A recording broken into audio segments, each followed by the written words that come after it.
So hello everyone, আসসালামু আলাইকুম। তো আমরা হচ্ছে স্টিল নাও আছি মতিঝিলে। আর এই মতিঝিলে আসলে একটা ভাইরাল চার কথা মনে পড়ে যায়, সেটা হচ্ছে টনিক চা। তো আমরা হচ্ছে সেই টনিক চা খাবো এবং ওইখানে কি কি চা পাওয়া যায় সেটাও দেখবো। সো আমার সঙ্গে আছে কে কে, তাদের সবার সঙ্গে একটু পরিচিত হয়ে যায়। আমি আছি দিস ইস মি শাওন।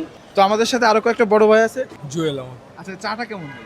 আচ্ছা, ভালো, খুব ভালো। আপনার কাছে ভাই আমার নাম রিয়াসাদ। কেমন লাগছে? চা খুব অসাধারণ। আমি প্রায় 3-4 বছর ধরে খাইতেছি ওনার এখানে। তাহলে আসলে এই রকমের প্রশংসা শুনে এখানে আসছি।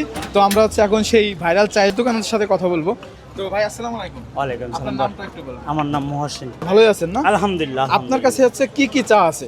আমার কাছে হলো আছে টনিক চা, আছে তেঁতুল চা, আছে জলপাই চা, আছে মালটা চা, আছে কাগজি চা, বিভিন্ন আইটেমের আর কি চা আচ্ছা, আছে। আপনার এই চায়ের ভিতরে সব থেকে জনপ্রিয় বা আপনার সিগনেচার আইটেমের চা কোনটা? এটা হলো টনিক চা। আচ্ছা, টনিক চা। টনিক। তাহলে আপনি যেটা করবেন, আমাদের ওই দুটা টনিক চা দিবেন।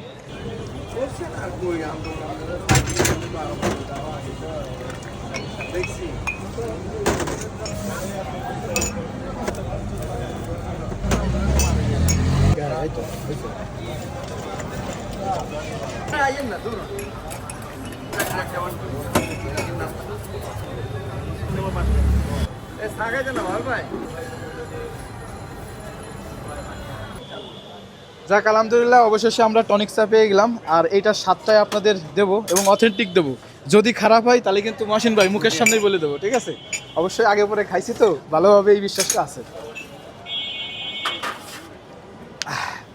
সবার আগে একটা অন্য রকমের ফিল হয়, যার জন্য বেশি ভালো লাগে।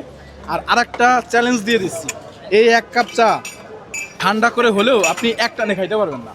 মানে আপনার মাথা ধরে পড়বে, মানে আপনি হয়তো মনে হচ্ছে ঘুরে পড়ে যাইতে পারেন, এরকমের টনিকেতে আসে। সো এই জন্য এটার নাম দেওয়া হয়েছে টনিক চা। আসলেই মানে নামের সাথে কার্যকারিতার মিল আছে। ওকে, আজকের মতন আসি তাহলে, আল্লাহ হাফেজ।